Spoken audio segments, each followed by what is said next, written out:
ఈ program Joyce Meyer Ministries partners మరియు friends ద్వారా స్పాన్సర్ చేయబడింది. నా జీవితంలో ఒత్తిడి వ్యక్తిగతంగా నాకు మించిపోయింది. నేను ప్రజల్ని ప్రీతిపరుస్తాను, దాన్ని నేను ఏలవలసి ఉంది. నాకు సహనం తక్కువ. తర్వాత నేను ఎక్కువగా ప్రేమించే వారి మీదే కోపం చూపిస్తూ ఉంటాను. అంటే నా భార్య, నా క్లోజ్ ఫ్రెండ్స్ మీద.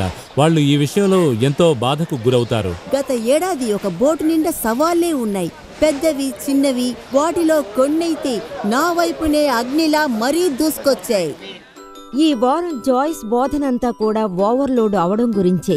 అన్ప్లగ్ చేయడానికి ఏం చేయాలి, విడదీయడానికి, ఒత్తిడి యొక్క బారి నుండి మనల్ని ఎలా వదిలించుకోవాలి. ఒక విషయం తెలుసా, నిజాయితీగా చెప్తాను, ఈ బోధను పొందడానికి ఈ రోజు పర్ఫెక్ట్ గా ఉంది. నాకు ఈ రోజు ఇది తప్పక కావాలి. జీవితం అనేది ఏదో మ్యాజిక్ చేసినట్లు తక్కువ ఒత్తిడిలో ఉండదు. కనుక మన జీవితాల్లో ఒత్తిడిని మేనేజ్ చేయడానికి మంచి మార్గం ఉండాలి. కనుక సరిగ్గా ఏది మారాలి, మనం ఎలాంటి నిర్ణయాలను తీసుకోవాలి? చూడండి, ఈనాటి బోధనలో జాయిస్ ఇదే చెప్పబోతున్నారు.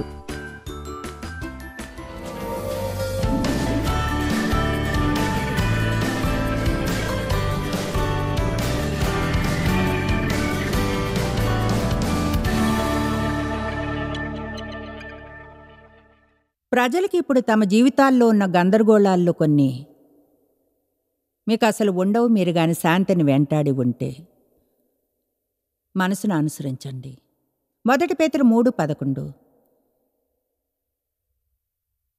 చెడ్డదాని పలక్కుండా తన నాలుకను, కపటపు మాటలు చెప్పకుండా తన పెదవులను కాచుకొనవలను.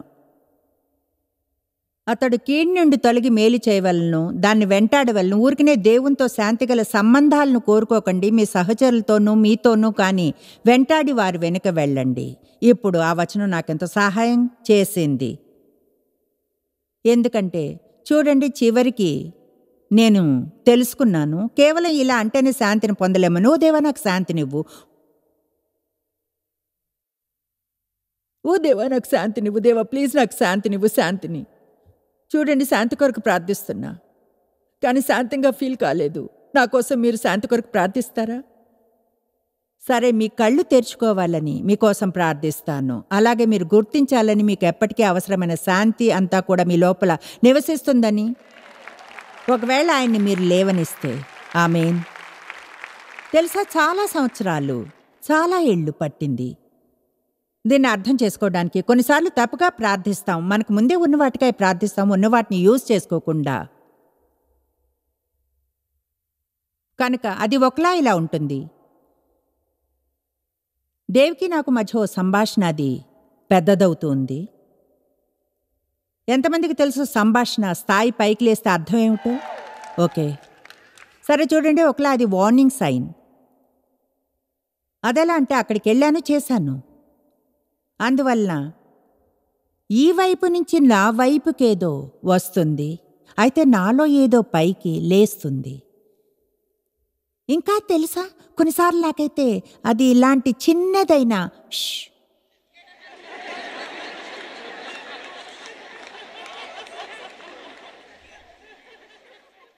దానికో 4 భాగాల సిరీస్ లేదో నాకు తెలుసు. దేవుడు అంటున్నాడని షటప్.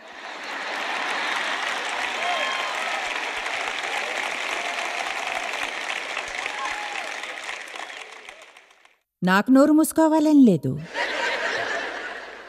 ఇలా అనుకుంటాను, నువ్వే రైట్ అని నిన్ను నేను అనుకోనివ్వని తెలుసా. నాకు తెలుసు తప్పు నీదే అని, కనుక ఇక చూసుకో.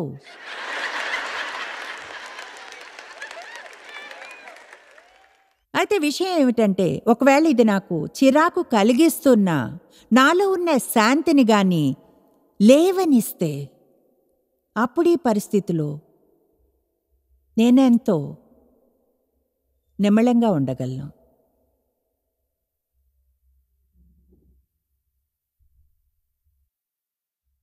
కనుక నేను శాంతి లేకుండా బ్రతకలేను అని నిర్ణయించుకున్నప్పుడు నేను చేసిన మొదటి పని, ఇది మీకు మొదటిదే అవుతుంది, నా శాంతి దొంగిలించే వారిపై గమనాన్ని ఉంచడం ఆరంభించి మార్పులు చేయసాగాను. నేను మీతో చెప్పి ఉంటే మీలో ఎవరో ఒకరిని ఇక్కడికి పైకి తీసుకొచ్చి అడిగితే మీ శాంతిని దొంగిలించేది ఏమిటని, అండ్ బాయ్ మీరు ఒక లిస్ట్నే చదివి ఉండేవారు. కనుక మీరు ఒక లిస్ట్ వేసుకోవాలి, మీరు ఒక లిస్ట్ని వ్రాసుకోవాలి, మీ శాంతిని దొంగిలించేవి ఏమిటని. అలాగే గుర్తించాలి అపవాదికి వాటిలోని ప్రతి ఒక్కటి ఏమిటో తెలుసని. నేను చెప్పే ఇష్టమైన వాటిల్లో ఒకటి, అతడు లేచేది మిమ్మల్ని అప్సెట్ చేయడానికి. ఎందుకంటే శాంతి లేదంటే శక్తి లేదు. అర్థమైందా? శాంతి లేదు అంటే అర్థం శక్తి లేదు. ఇప్పుడు మీకు చిన్న కథని చెప్తా. గత వారాంతంలో వేరే సభల్లో చెప్పా, అయితే తాజాదే, అర్థం ఉంది అందులో, కనుక మళ్ళీ చెప్తాను. చిన్న బోధన, ఎప్పుడైనా టీవీ స్టూడియోలో చేసే బోధనల్లో ఒకటి, తక్కువ మంది ప్రేక్షకులతో. కొన్ని వారాల క్రితం విత్తడం కోయడం గురించి. అయితే దాని గురించే ప్రత్యేకంగా ఆర్థికంగా విత్తడం కోయడం గురించి మాట్లాడలేదు. కేవలం విత్తడం కోయడం మన జీవితంలోని ప్రతి ఏరియా గురించి చెప్పాను. నిజంగా ఆ విషయం గురించి ఎంతో ఉత్సాహపడ్డాను, ఎందుకంటే అది నా జీవితం మీద ఓ కొలమానంలో కంట్రోల్ని ఇస్తుంది అనిపిస్తుంది. వేరుగా చెప్పాలంటే నాకు ఎక్కువ ఫ్రెండ్స్ కావాలంటే ఎక్కువ ఫ్రెండ్లీగా ఉండాలి. ప్రజలు నా పట్ల మంచిగా ఉండాలనుకుంటే నేను చేయాల్సింది వారి పట్ల మంచిగా ఉండడమే. కనుక అది దేవుడు మనకిచ్చిన మంచి విషయం. మనం ఎప్పుడూ మనం కోరుకున్న దానికై వెయిట్ చేయాలనుకుంటాం. నాకు కావాల్సింది ఏమిటో ఎందుకు ఇవ్వవు? అయితే దేవుడు అంటాడు, నువ్వు ముందు కొంచెం విత్తాలి, తర్వాత కొంచెం కోయగలవు. నిజంగా నాకు అది ఇష్టం. దయనివ్వండి, దయను కోయగలరు. న్యాయాన్ని విత్తండి, తీర్పు ఇవ్వబడుతుంది. అది జీవితంలోని ప్రతి ఏరియాలో పనిచేస్తుంది. ప్రజలకు హెల్ప్ చేయండి, దేవుడు మీకు హెల్ప్ చేయడానికి ప్రజల్ని ఏర్పాటు చేస్తాడు. నా బోధన అయిపోయాక జింజర్ నేను మాట్లాడుకుంటున్నాం. నేను నిర్ణయించుకున్నాను, నేను దీనికి ఒక పరీక్ష పెడతానని. నేను దేన్నో ఒక దాన్ని తీసుకుని సంకల్పంతో దాన్ని విత్తడం ఆరంభించాలని, తరువాత ఎంతకాలానికి దాన్ని తిరిగి పొందగలనో చూద్దామనుకున్నా. ఆమె అంది, నేను అలానే చేస్తాను. సరే, ఏం చేయబోతుందో చెప్పింది. అది బాగుంది కూడా. ఆమెకేదో కావాలి కనుక దాన్ని విత్తడం ఆరంభించాలనుకుంది. నాకైతే ఏం చేయాలో తెలియదు కనుకన్నా నేను ప్రార్థించాలేమో. దేని గురించో ప్రార్థన ఆరంభించాను. దేవా, నిజంగా నాకేం కావాలి? ఇక్కడ మళ్ళీ నా మాటలు ఎంతో ధార్మికంగా అనిపించాలని ఇలా అనడం లేదు, కానీ అన్నిటికంటే ఎక్కువగా నా జీవితంలోని ఈ సమయంలో నాకు కావలసింది ఏమిటంటే, నా పైన దేవుని శక్తి ఏ విధంగా ఉండాలంటే, నేను సువార్తను బోధించేప్పుడు ప్రజలు విడుదల కావాలి, స్వస్థత పొందాలి, స్వతంత్రులవ్వాలి, రక్షణ పొందాలి, పరిశుద్ధాత్మ చేత నింపబడాలి. మిగతా అంతా కోరుకుంటూ ముందే వెళ్ళాను కనుక అది ఇలా ఏమీ కాదు. నేనేదో సెయింట్ జాయిస్లా కాదు, ఎందుకంటే కాదు కనుక. అయితే నా జీవితంలోని ఈ సమయంలో గుర్తించగలిగేంత వయసుకు వచ్చాను. అర్థం ఉన్నదేది అంతగా లేదు. అందువలన నేను కానీ ఇది చేస్తే ఫలితాలను పొందేదానిలా అవుతాను కనుక నాకు ఫలితాలు కావాలి. ప్రజలు ఇలా అనాలి, నాకు ట్యూమర్ ఉండేది, వాక్యం బోధిస్తుండగా అది మాయమైంది అని. దేవుని వాక్యంలో స్వస్థత శక్తి ఉందని నేను నమ్ముతాను. మనం దాన్ని అనుభవించాలనుకుంటాం. ఆయన తన వాక్యాన్ని పంపి స్వస్థపరిచి గుంటలోంచి నాశనం నుంచి విడుదల చేస్తాడు. అందువలన నేను దేవునితో సమయం గడుపుతూ అన్నాను, ఓకే, నాకు కావాల్సింది ఇదే, నాకు మరింత శక్తి కావాలి. దేవుడు నాతో మాట్లాడి అన్నాడు, అయితే మరింత శాంతి నాటు. అప్పుడు వెంటనే ఆ రోజు నేను వెళ్ళిన ఒక పరిస్థితిని గుర్తించాను. మనందరం ఎప్పుడు వెళ్ళే విషయాలు లాంటివే. ఒక చోట నేను దేన్నో ఆర్డర్ చేశాను. అక్కడ కొంత ఫర్నిచర్ కొన్నాను. కిచెన్ చైర్స్ని కప్పడానికి 8 గజాలు ఆర్డర్ చేశాను. అందరూ చెప్పండి 8. అయితే వాళ్ళు దాన్ని డెలివర్ చేసినప్పుడు అది 6.5 గజాలే ఉంది. ఇప్పుడు అర్థం చేసుకోగలను 7 లేక 9. అయితే ఎలాగో వాళ్ళు కంప్యూటర్లోకి 6.5 అని ఎంటర్ చేశారు. అందుకని ఆరంభించాను గట్టిగా అరవడం. దీన్ని ప్రజలకు చెప్పలేను. మా అమ్మాయితో మాట్లాడుతున్నా. ప్రజలను వారికి చేయమని చెప్పింది ఎందుకు చేయరు అసలు? ఎవరైనా ఎప్పుడైనా ఆ కామెంట్ని చేశారా? మా అమ్మాయి వెంటనే జవాబు చెప్పింది, నాకు తెలుసు దేవుడు ఆమె ద్వారా మాట్లాడుతున్నాడని. ఆమె సింపుల్గా ఎంతో స్వీట్గా ఎలా అంది, చూడు ప్రజలు తప్పులు చేస్తారు కనుకనే. ఓ,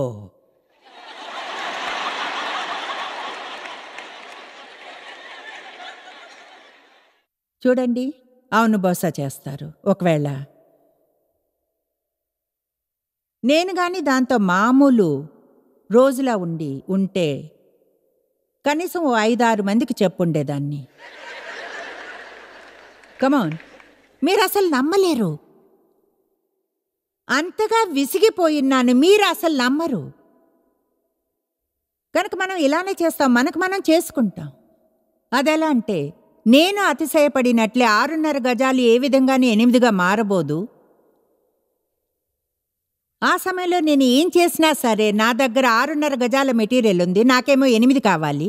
కనుక నేను చేయగలిగిందంతా మళ్ళీ ఆర్డర్ చేసి దానికోసం వెయిట్ చేయడమే.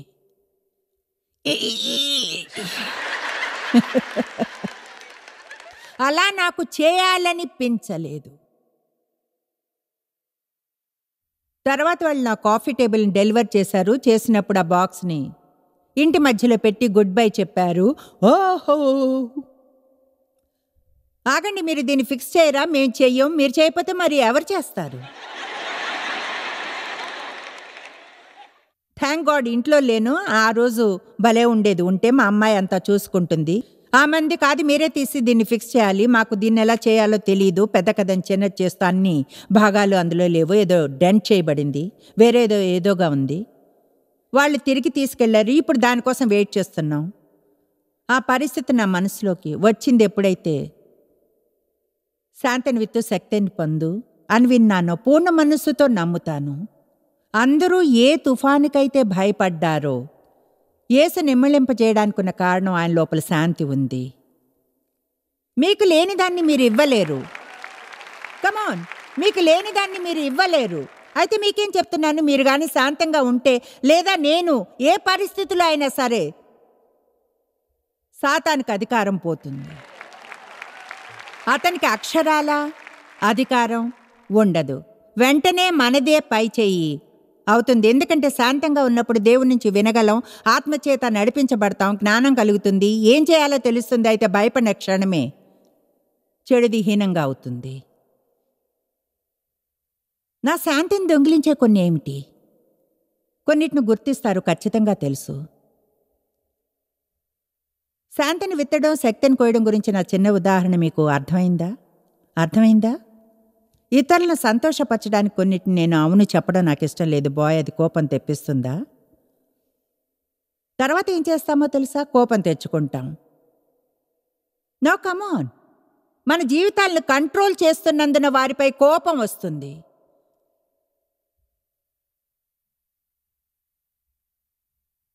ప్రతిరోజు ఈ స్త్రీ అంటుంది, ప్రతిరోజు నాకు జరుగుతుంది. అయితే కానీ ఇక్కడ దీని వినండి, అది కాదు, అది నాకు ప్రతిరోజు జరుగుతుంది, అది రోజు దాన్ని రాణిస్తున్నాను. పాయింట్ బాగా చెప్పారు, నాకు హెల్ప్ చేసినందుకు థ్యాంక్స్. అయితే చూడండి, సరిగ్గా అందువల్లనే మనం వలలో ఉంటాం. అదెలాంటి అలా నాకెప్పుడు జరుగుతుంది. పాస్టర్ మైక్ నాతో పంచుకున్నారు. నేను ఇది మీకు మీ విశ్వాసాన్ని పెంచుకోవడానికి చెప్తున్నా అన్నారు. ఈ వారాంతంలో మీటింగ్ల కొరకు ప్రార్థిస్తున్నప్పుడు బోధనలు, సందేశాలు ఆయన అన్నారు, దేవుడు నాకేదో చూపించినట్లయింది. అది నాకు 18 ఏళ్లుగా వంగిపోయిన స్త్రీని గుర్తు చేసింది. యేసు ఆమెను విడుదల చేశాడు అని ఆయన అన్నారు. నాకు అనిపిస్తుంది, సభల్లో ఎక్కువగా తమ జీవితం అంతా కూడా ఒత్తిడితో కలిగే బరువులను మోస్తూ వంగిపోయిన వారుంటారు. అయితే ఈ వారాంతంలో వాక్యం వారిని విడుదల చేస్తుంది. వాళ్ళు తిన్నగా నిల్చుని బరువులను విదిలించవేయగలుగుతారు. అయితే చూడండి, అందులో ఎక్కువగా ఎవరైనా నిర్ణయించుకున్న వారి నుంచే రావాలి, ఇకపై నేను ఇలా ఏమాత్రం జీవించను అని. ఎవరినైనా పాయింట్ దగ్గరకు తోస్తున్నానా, ఇకపై ఇలా మాత్రం జీవించను, ఇకపై ఇలా జీవించను. గుర్తుంచుకోండి, దాని అర్థం మీ పరిస్థితులు మారతాయని కాదు, దేవుణ్ణి మీతో కలిసి కార్యం చేయనివ్వాలి మార్చడానికి. చూడండి, దానికి నేనేం చేయలేను. నాకు తెలుసు, నేను అక్కడే ఆరంభించాను. అయితే మీకేం చెప్తున్నాను, మీరు కానీ మళ్ళీ స్టడీ చేస్తా అంటే శాంతి మీద మీరు వెతకగలిగిన ప్రతి వచనాన్ని తవ్వి తీయాలి, వాటిని పుస్తకంలో వ్రాసుకోవాలి, కంప్యూటర్ మీద పెట్టాలి, గోడలపైన పెట్టాలి, వాటిని అలాగే చూస్తూ ఉండాలి. చూస్తూ ఏదైనా మిమ్మల్ని అప్సెట్ చేయడం ఆరంభించగానే ముందుగా ఆలోచించవలసింది శాంతిని గురించి. శాంతంగా ఉండండి. ఇప్పుడు ముందుగా అదంత ఈజీగా ఉండదు, ఎందుకంటే అలా చేసే అలవాటు మీకు లేదు. అయితే బాయ్ అది ఎప్పుడైనా ఎక్కువగా సమస్య రాకుండా చేస్తుందా? నేనలా బ్రతకలేను, ఇకపై నేనలా బ్రతకలేను. ముందుగా అలా జీవించడానికి నాకు వయసు అయిపోయింది. దేవుడిని నమ్మకుండా అదెంతో ఒత్తిడిని కలిగిస్తుంది. తొందరగా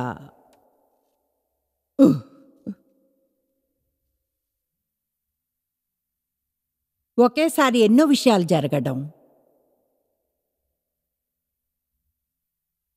ఎంతో సింపుల్గా ఉండే విషయాలను చిక్కులుగా చేయడం.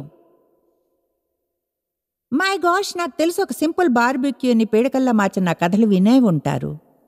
అదెలా అంటే, నాకు తెలీదు నేను ఒక సింపుల్ భోజనాన్ని వండగలనని. నాకు అవసరమైన దానికంటే ఎంతో ఎక్కువ కావాలి. మా అమ్మాయి ఇంటికో బార్బెక్యూ కోసం వెళితే ఆమె దగ్గర 3 ఉన్నాయి: మీట్, సాలెడ్, బీన్స్. నేనలా అంటే, ఏంటి ఆమె తినేది కొంచెమేనా? అయితే కొన్నిసార్లు అక్కడున్నంతలో చాలా వరకు ఉండవు. అప్పుడు నేను, సరిపోతుందనుకుంటున్నావా? ఆమె అంటుంది, చూడ అయిపోయింది.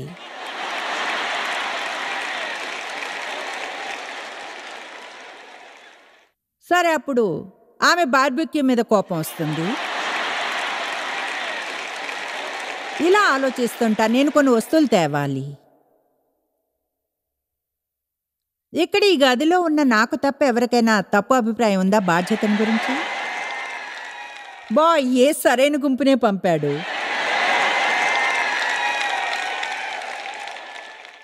మీకో విషయం చెప్తాను, మీ సమస్యలు తీర్చడానికి హెల్ప్ చేయడం నాకు ఇష్టమే. సలహాలను ఇవ్వాలన్నా సింపుల్గా ఉండే వాటిని చిక్కులుగా చేయడం,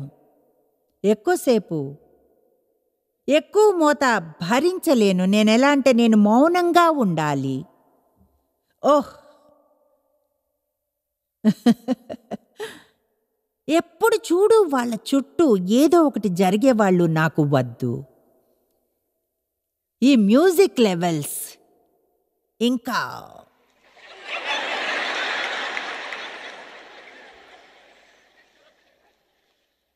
ఎక్కువగా మాట్లాడినా అప్సెట్ అవుతాను. ఎక్కువగా మాట్లాడితే నేనుగా అప్సెట్ అవుతాను. మీరెలా చేస్తారా? మీరేం చెప్తున్నారో తెలియనంత వరకు మాట్లాడతారా?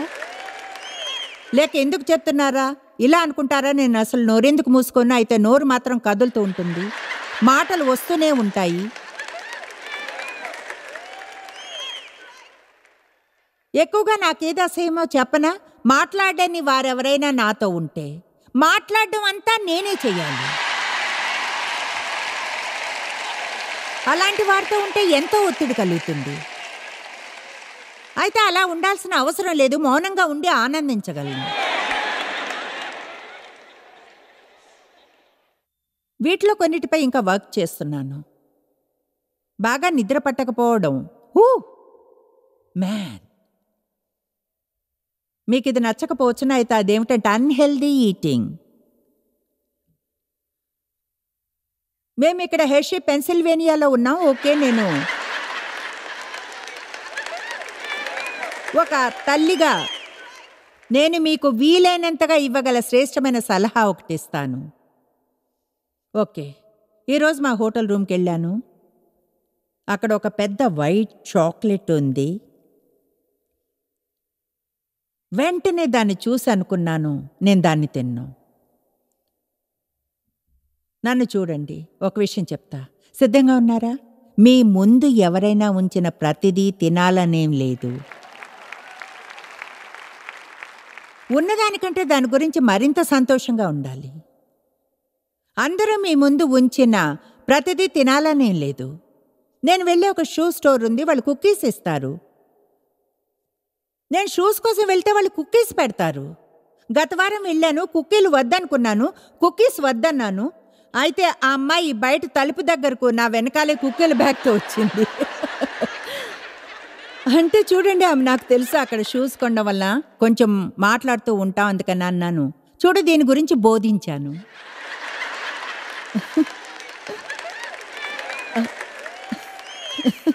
నేను ఇక్కడికి షూస్ కొనడానికి వచ్చాను, కుక్కిల్ని కాదు. నన్ను పోషించకండి. మీరు కూర్చుని ప్రజలు కుక్కీలు తినడం చూడవచ్చును. కుక్కీలు తినడం, కుక్కీస్ని తినడం అవి అక్కడున్నాయి. కుక్కీలు తినండి. ఓ, నన్ను కుక్కీలని ఇంటికి తీసుకెళ్ళమంటున్నారు. కమాన్, కొన్ని హద్దులను ఉంచుకోండి. మీ జీవితం చుట్టూ కొన్ని ఎల్లలను ఉంచుకోండి, కొన్ని నిర్ణయాలు తీసుకోండి. ఏం చేశారో నిర్ణయించుకొని బయట ఉన్న ప్రతిదానికి మీపై అధికారాన్ని ఇవ్వకండి.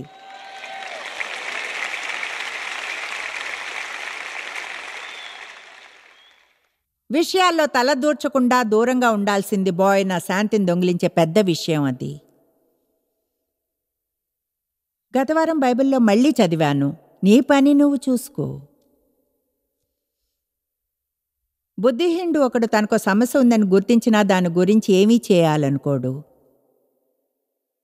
ఒకటి చెప్పనా, ఎవరో ఒకరు మీ ఒత్తిడిని తీసేస్తారని వెయిట్ చేయకూడదు. మిమ్మల్ని అభినందిస్తున్నాను, ఏం బోధిస్తున్నానో తెలిసినప్పుడు మీ ప్రవర్తన చూసి అందరూ ఇలా అన్నట్లుంది, వావ్. నేను ఎలా అన్ప్లగ్ చేయాలో చెప్పినప్పుడు అన్వైండ్, ఒత్తిడి యొక్క భారాలను ఎలా తీసివేయాలో. అయితే బహుశా మీరు మిస్ అయిన భాగం మిమ్మల్ని విడదీసుకోవడం. నేను అనుకుని మనకు సెలెక్టివ్ హియరింగ్, సెలెక్టివ్ రీడింగ్ ఉంటుందని. నేను ఇలా అన్నప్పుడు ఓవర్లోడ్ అవడం మీద బోధిస్తానని, ఒత్తిడిని ఎలా వదిలించుకోవాలో వెంటనే అందరూ అనుకుంటారు, నాకు అద్భుతం జరగాలి, ఇకపై ఎలాంటి ఒత్తిడి ఉండకూడదని. బాయ్, మీరు ఉత్సాహపడ్డారు, ఉత్సాహపు స్థాయిలు తగ్గుతున్నాయి.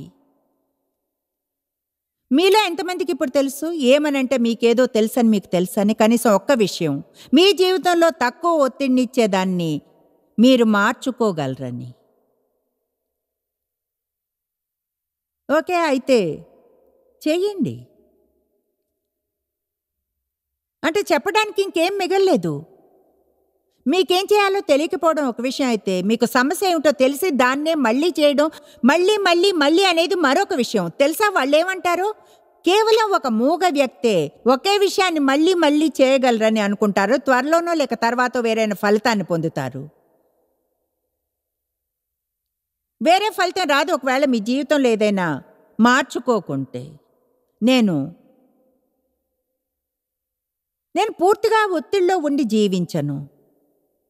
నేను అలా చేయను. చాలా ఏళ్ల క్రితం ఒక కమెంట్ చేశాను, నిజం చెప్పాలంటే 9 ఏళ్ళయింది. అన్నాను, ఈ విధంగా ఇకపై జీవించను. ఈ పరిచర్యలో ఏదైనా నా కోసం మారకపోతే దాన్ని తగ్గించి చిన్నదిగా చేద్దాం. దాన్ని మరింత పెద్దగా చేయడానికి బదులు చిన్నదిగా చేయబోయాం. చూడండి, దేవుని వద్ద నా కోసం జవాబు రెడీగా ఉంది. అయితే నేను ఒక మార్పును చేయాలి. అదేమిటంటే, మా 2 అబ్బాయిలను మేము ప్రపంచంలో ఎవరు కోరుకుంటారు? ఏం చేయాలో పిల్లలు చెప్పడం అనేది. మా 2 అబ్బాయిలు పరిచర్య యొక్క రోజువారీ పనులను చూసుకొనివ్వాలి. మీకు విషయం చెప్తాను, వాళ్ళు నేను చేసినప్పటికంటే ఎంతో మంచిగా చేశారు. అయితే నేను చేసినట్లుగా చేయలేదు. చెప్పాలంటే అది చూడడం కష్టమైందంటారా? మీరు పాయింట్కి వచ్చినప్పుడు చెప్పేది వినండి. మీరు ఇలా అనే పాయింట్కి వచ్చినప్పుడు ఇకపై ఇలా జీవించను, నేను ఈ విధంగా ఇకపై జీవించను అని దేవుడు మీరు చేయాల్సినవి చూపిస్తాడు. అయితే అప్పుడు మీరే ఇలా అనాల్సి ఉంటుంది, నేను దీన్ని చేస్తాను. చూడండి, మీరు ఓవర్లోడ్ అయ్యి ఒత్తిడిలో ఉండనవసరం లేదు. నిజం చెప్పాలంటే సవాలు చేయాలి, శాంతి పొందడానికి ఏవైనా చేయగలమని. అది ఆరంభించడానికి ఉన్న మార్గాల్లో ఒకటి, యేసు ముందే మీకు శాంతిని ఇచ్చాడని తెలుసుకోవడం. మీ లోపల శాంతి ఉంది, దాన్ని మీరు అభ్యసించి దాని వద్దకు చేరాలి. యోహాను 14:27 ఆయన అన్నాడు, శాంతినిచ్చి వెళుతున్నాను, నా శాంతిని మీకు అనుగ్రహించి వెళుతున్నాను. మీరు ఎన్నడూ తెలుసుకోలేనంతగా జాయిస్ మేర్ మినిస్ట్రీస్లో మీరు మాకెంతో ముఖ్యం. మిమ్మల్ని అభినందిస్తున్నాం. మా ప్రపంచ వ్యాప్తపు మినిస్ట్రీ సాధ్యం అయ్యేలా చేసే మా ఫ్రెండ్స్ మరియు పార్ట్నర్స్కి థ్యాంక్స్. అందరూ కలిసి ఆకలిగొన్న వారికి భోజనం పెడుతున్నాం, బీదలకు బట్టలిస్తున్నాం, సువార్తను దేశాలకు చాటుతున్నాం. మమ్మల్ని కాంటాక్ట్ చేయండి లేదా joysmere.org ఈ రోజే విజిట్ చేయండి. మీ ప్రార్థన విన్నపాలను కొరకు అలాగే మరిన్ని సాధనాలను గురించి తెలుసుకోండి. జాయిస్ మేర్ షెడ్యూల్ ని చూసి భాగస్వామిలో భాగమవ్వండి, క్రీస్తు ప్రేమను ప్రపంచమంతటా పంచుకోవడానికి.